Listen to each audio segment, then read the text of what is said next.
Savarkar, traitor और fighter. साल 2022, तारीख 18 दिसंबर। कर्नाटका असेंबली प्रोटेस्टर्स की आवाजों से गूंज उठती है। ऑपोजिशन पार्टी के सारे नेताओं ने सदन से वॉकआउट किया और सड़क पर धरना प्रदर्शन की पुरानी परंपरा को बखूबी निभाया। वजह एक नाम, विनायक दामोदर सावरकर। दोस्तों, इस प्रोटेस्ट का कारण था सावरकर का लाइफ साइज पोर्ट्रेट, जिसे कर्नाटका असेंबली के मेन हॉल में इंस्टॉल किया गया था। इसके साथ सुभाष चंद्र बोस, स्वामी विवेकानंद, महात्मा गांधी, वल्लभ भाई पटेल, डॉक्टर BR अंबेडकर जैसे कई महान लोगों के पोर्ट्रेट्स भी असेंबली में अनवेल किए गए थे। पर क्या वजह थी कि सिर्फ सावरकर के पोर्ट्रेट के विरोध में इतना बड़ा हंगामा हो गया कि कर्नाटका सदन की कार्रवाई रोकनी पड़ी? दोस्तों, ऐसी क्या बात है कि सावरकर की डेथ के 57 साल बाद भी उनके नाम के जिक्र मात्र से हमारे जहन में सवालों की बाढ़ सी आ जाती है? क्या वो एक फ्रीडम फाइटर थे या ट्रीटर थे? अगर ट्रीटर थे तो क्यों ब्रिटिश क्राउन ने उन्हें 50 साल लाइफ इंप्रिजनमेंट दिया? क्या वीर सावरकर सच में वीर थे? अगर वीर थे तो क्यों उन्होंने ब्रिटिश राज को अपना माफीनामा दिया? फादर ऑफ हिंदुत्व कहलाने वाले सावरकर ने क्यों अपने आप को एथीइस्ट का दर्जा दिया? महान लक्ष्य के लिए किया गया बलिदान कभी व्यर्थ नहीं जाता। ऐसे थॉट्स रखने वाले सावरकर क्यों हमारे देश के इतिहास के सबसे कंट्रोवर्शियल फिगर बनकर उभरे? दोस्तों, आज हम वीर सावरकर का सच जानने की कोशिश करेंगे। हम उनकी लाइफ के साथ साथ उनसे रिलेटेड हर कंट्रोवर्सी को अनवेल करेंगे। साथ ही हम जानेंगे कि क्या वजह है कि आज भी सावरकर को, जो कि एक फ्रीडम फाइटर रहे, उन्हें लोगों का प्यार और तिरस्कार दोनों झेलना पड़ता है। तो आइए शुरू करते हैं। Early life, education and birth of rebelliousness. दोस्तों, 28 मई 1883 को सावरकर का जन्म महाराष्ट्र के भगरू नामक गांव में दामोदर और राधाबाई सावरकर के घर हुआ। अपने माता पिता को काफी छोटी उम्र में खो देने के कारण विनायक बचपन में ही समझ गए थे कि उनका जीवन आसान नहीं रहने वाला है। सावरकर ने अपनी primary education Shivaji school Nashik से की। अपनी स्टडीज में वो एक्सेप्शनल थे। राइटिंग और पॉलिटिक्स में उनका इंटरेस्ट बचपन से ही था। अपनी पहली कविता सावरकर ने 10 साल की उम्र में लिखी, जिसको पुणे के एक लोकल पेपर में पब्लिश किया गया। उनके पिता काफी स्ट्रिक्ट और रिलीजियस थे। इसी कारण रामायण और महाभारत जैसे ग्रंथ सावरकर ने बचपन में ही पढ़ना स्टार्ट कर दिया था और यहीं से जागा उनका हिंदुत्व का जुनून। दुनिया को 12 साल की छोटी उम्र में सावरकर के रिबेलियस एटीट्यूड की पहली झलक देखने को मिली, जब अपने ही गांव में हिंदू मुस्लिम राइट्स के दौरान घायल हुए हिंदुओं का नेतृत्व सावरकर ने किया। इसी इंसिडेंट के बाद से गांव के लोगों ने उन्हें वीर सावरकर के नाम से बुलाना शुरू कर दिया। सावरकर अपने जीवन में सबसे ज्यादा इन्फ्लुएंस्ड बाल गंगाधर तिलक और अपने बड़े भाई गणेश दामोदर सावरकर से थे। सावरकर तिलक को अपना गुरु मानने लगे और उनके द्वारा शुरू किए गए गणेश उत्सव का आयोजन अपने स्कूल और गांव में करने लगे। साल 1901 में सावरकर के जीवन में यमुना बाई आई, जिनसे उनका विवाह हुआ। उम्र के साथ साथ सावरकर का एजुकेशन और राइटिंग का जुनून भी बढ़ता जा रहा था, लेकिन फाइनेंशियल कंडीशंस की वजह से फर्दर स्टडीज कर पाना मुश्किल नजर आ रहा था। यहां यमुना बाई ने सावरकर का साथ निभाया और अपने पिता से कहकर सावरकर का एडमिशन फर्ग्यूसन कॉलेज पुणे में कराया। कॉलेज में कदम रखते ही सावरकर पॉलिटिक्स में सक्रिय हो गए। आइए जानते हैं उनके सफर के बारे में। Steps towards politics and independence struggle. Tilak द्वारा लगाई गई आजादी की चिंगारी अब सावरकर के दिमाग में एक आग बन चुकी थी। साल 1903 में अपने बड़े भाई गणेश के साथ मिलकर सावरकर ने मित्र मेला नामक एक सीक्रेट सोसाइटी का गठन फर्ग्यूसन कॉलेज में किया। इसे ही आगे चलकर 1906 में अभिनव भारत सोसाइटी के नाम से जाना जाने लगा। वहीं 1905 में जब स्वदेशी मूवमेंट का आगाज हुआ, सावरकर देश के उन चंद व्यक्तियों में शामिल हुए जिन्होंने विदेशी कपड़ों की होली जलाई और देखते ही देखते ये होली देश के कोने कोने में जलने लगी। सावरकर के नेतृत्व में अभिनव भारत सोसाइटी से जुड़े युवाओं ने ब्रिटिशर्स के खिलाफ तेजी से लिखना शुरू किया। साथ ही सावरकर देश के अलग अलग हिस्सों में जाने लगे और अंग्रेजों के खिलाफ भाषण देने लगे। दोस्तों, इसी सब के बीच अभिनव भारत सोसाइटी ने सावरकर के साथ मिलकर फर्ग्यूसन कॉलेज में एक विशाल विदेशी कपड़ों की होली जलाने का प्लान बनाया। सावरकर की खुशी का ठिकाना नहीं रहा जब इस मास बॉनफायर में खुद सावरकर के गुरु बाल गंगाधर तिलक ने पार्टिसिपेट किया। हालांकि इन सब गतिविधियों के चलते 1906 में फर्ग्यूसन कॉलेज से सावरकर को एक्सपेल कर दिया गया। लेकिन किसे पता था कि सावरकर का जीवन अब एक नए और कंट्रोवर्शियल रास्ते पर जाने वाला था। दरअसल स्वदेशी मूवमेंट में सावरकर का योगदान देखते हुए उन्हें श्यामाजी कृष्ण वर्मा ने स्कॉलरशिप प्रोवाइड कराई, जिसकी मदद से सावरकर का admission Gray's Inn law university London में हो गया। लीगल नॉलेज हासिल करने के सपने के साथ सावरकर ने 3 जुलाई 1906 को लंदन में कदम रखा। लेकिन यहां भी पॉलिटिक्स और अपने देश की आजादी की तमन्ना उनके दिलो दिमाग में घूमती रही। सावरकर ने लंदन आते ही इंडिया हाउस में शरण ले ली। दोस्तों, आपको बता दें कि इंडिया हाउस श्यामाजी कृष्ण वर्मा द्वारा लंदन में एस्टैब्लिश्ड इंडियन स्टूडेंट्स और फ्रीडम फाइटर्स के लिए घर से दूर एक घर था। देखते ही देखते सावरकर कृष्ण वर्मा के सबसे ट्रस्टेड साथी बन गए। सावरकर ने देश से दूर लंदन में एक और सोसाइटी का निर्माण किया, जिसका नाम फ्री इंडिया सोसाइटी रखा गया। सोसाइटी में पॉलिटिकल प्रॉब्लम्स और इंडिया की फ्रीडम पर डिस्कशंस किए जाते थे। धीरे धीरे सावरकर की देशभक्ति में फिर से उबाल आने लगा। देश और उनके बीच की दूरी उनको रोकने में असमर्थ दिखाई दी जब उन्होंने लंदन से इंडिया में बॉम्ब मैन्युअल्स सप्लाई करना शुरू किया। इन्हीं सोसाइटी की मीटिंग्स में सावरकर की मुलाकात मदन लाल ढींगरा से हुई। ढींगरा सावरकर की स्पीचेस से काफी प्रभावित थे। धीरे धीरे आजादी के दो दीवानों में गहरी दोस्ती हो गई और इस दोस्ती का धमाका 1 जुलाई 1909 को पूरी दुनिया ने सुना, जब इंपीरियल इंस्टीट्यूट लंदन की सीढ़ियों पर ढींगरा ने secretary of state of India के एडवाइजर कर्जन वायली को शूट कर दिया। ढींगरा द्वारा चली इस गोली की गूंज इंग्लैंड से इंडिया तक सुनाई दी। इस हत्या के दौरान वैसे तो सावरकर ढींगरा के साथ नहीं थे, पर इंग्लैंड पुलिस को अपने सोर्सेस से जानकारी मिली कि ढींगरा को रिवॉल्वर सावरकर द्वारा ही सप्लाई की गई थी। इसके बाद कुछ समय के लिए सावरकर अंडरग्राउंड हो गए। वहीं दूसरी तरफ अंग्रेजी हुकूमत ने इंडिया में डिवाइड एंड रूल की पॉलिसी को इंप्लीमेंट करने की तैयारी कर ली। 1909 में ब्रिटिशर्स ने भारत में मॉर्ली मिंटो रिफॉर्म्स इनैक्ट किए। इन रिफॉर्म्स के तहत एक प्रोविजन इंडिया में रिलीजन के बेसिस पर सेपरेट इलेक्टोरल प्रोवाइड करना भी था, यानी अब प्रोविंशियल काउंसिल में मुस्लिम मेंबर्स को मुस्लिम वोटर्स ही इलेक्ट करने का राइट रखेंगे। इस पॉलिसी का विरोध वैसे तो लगभग हर नेशनलिस्ट लीडर ने किया, पर इनके अगेंस्ट आर्म्ड रेवोल्यूशन स्टार्ट किया सावरकर के बड़े भाई गणेश दामोदर और अभिनव भारत सोसाइटी ने, जिसके फाउंडर थे खुद विनायक और गणेश दामोदर।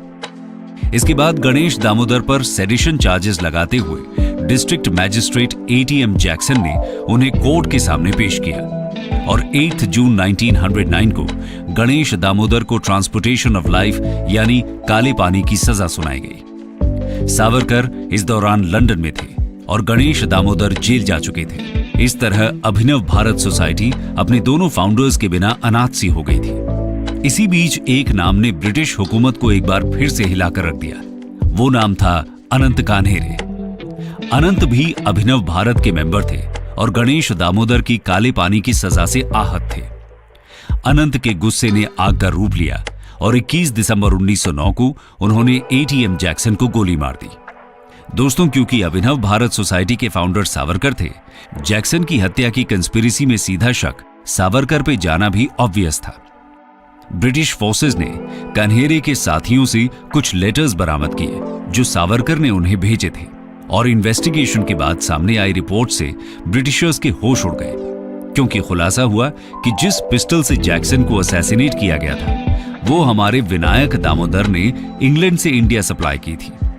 इसका नतीजा ये हुआ कि ब्रिटिश हुकूमत ने सावरकर के नाम पर इमीडिएट अरेस्ट वारंट इशू कर दिया।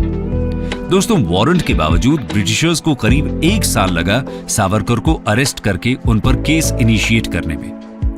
दरअसल वारंट की खबर मिलते ही रातों रात सावरकर इंग्लैंड छोड़कर मैडम भीकाजी कामा के घर पेरिस के लिए निकल गए।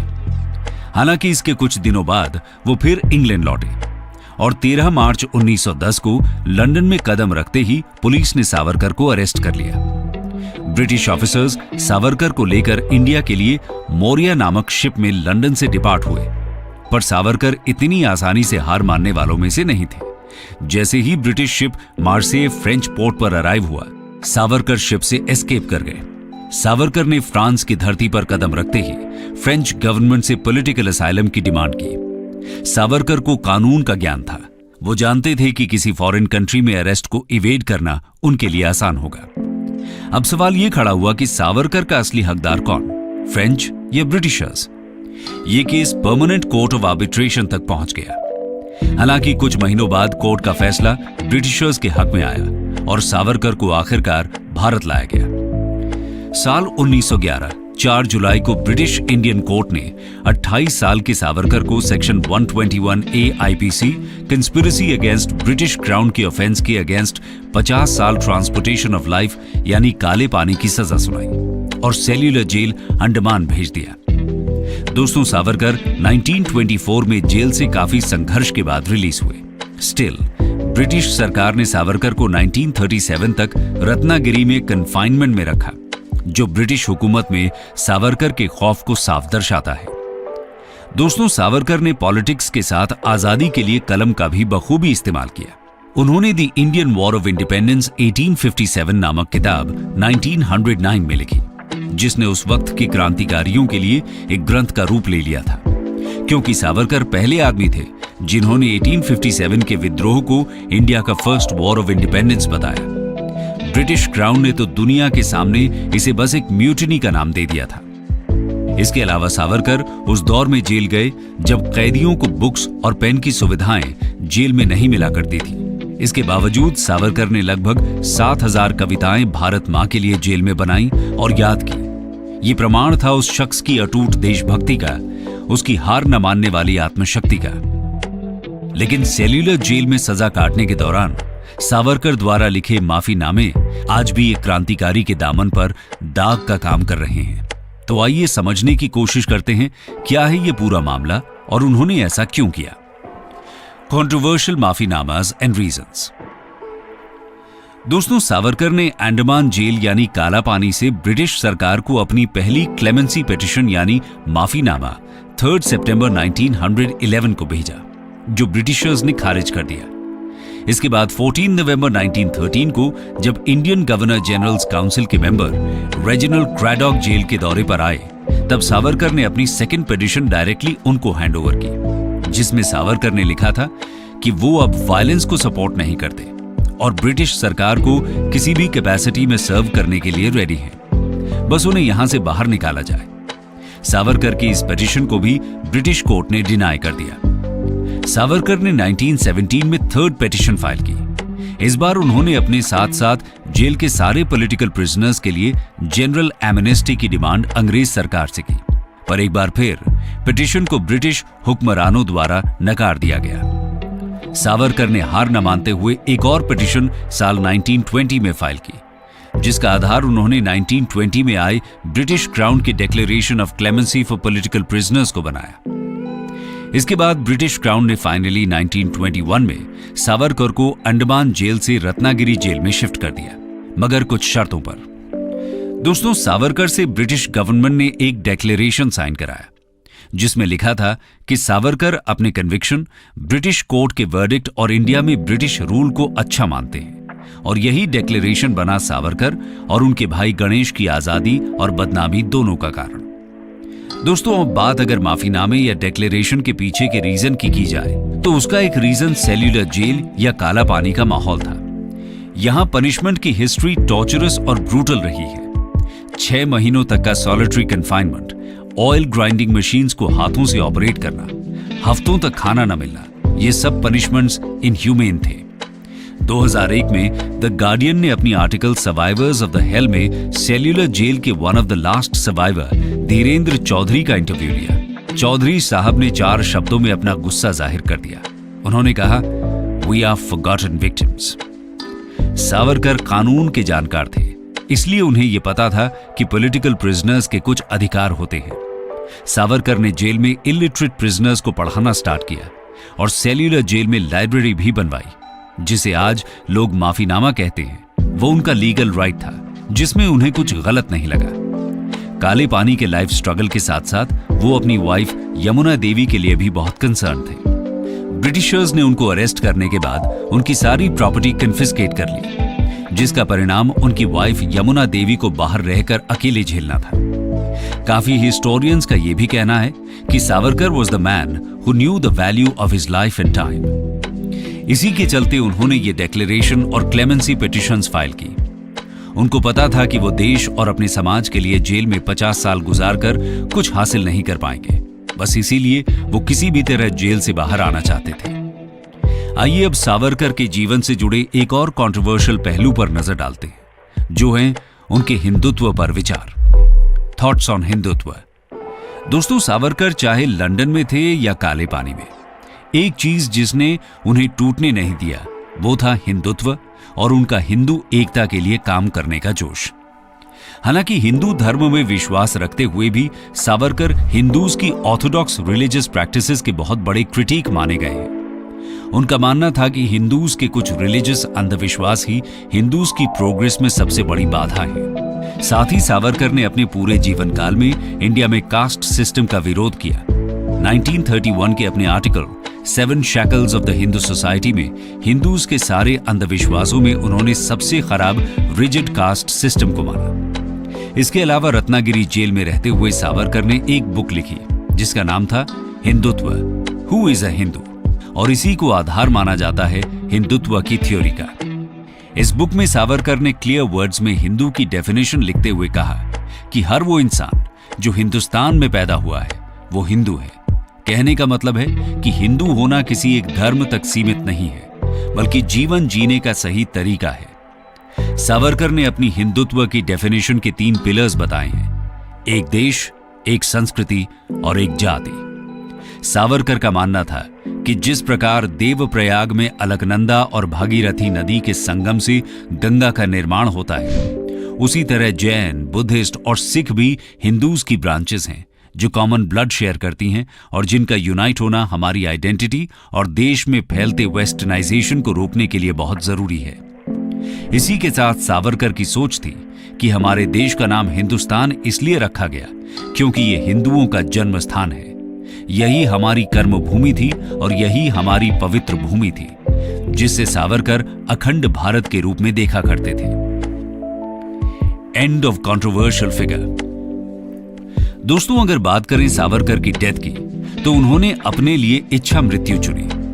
1 फरवरी 1966 को अचानक सावरकर ने अपनी मेडिसिन्स, फूड, यहां तक कि पानी को भी त्याग दिया। अपने डेथ बेड पर उन्होंने एक आर्टिकल लिखा, आत्महत्या नहीं, आत्मार्पण, जिसमें सावरकर ने लिखा था, जब आदमी का लाइफ मिशन कंप्लीट हो जाए और सोसाइटी को सर्व करने की डिजायर न रह जाए, तो उसे मृत्यु का वेट नहीं करना चाहिए, बल्कि खुद मृत्यु के पास चले जाना चाहिए। अपनी डेथ से पहले उनके रिलेटिव से उनकी लास्ट रिक्वेस्ट थी कि उनका बस हिंदू रिचुअल्स के अनुसार फ्यूनरल हो, लेकिन 13 दिन का शोक न रखा जाए। इस तरह 26 फरवरी 1966 को विनायक दामोदर सावरकर ने अपनी इच्छा मृत्यु को स्वीकार किया। दोस्तों, अब ऐसे इंसान को आप फाइटर कहेंगे या कायर, वो आपको डिसाइड करना है। हाँ, अपने विचार जरूर हमारे साथ कमेंट सेक्शन में शेयर करें।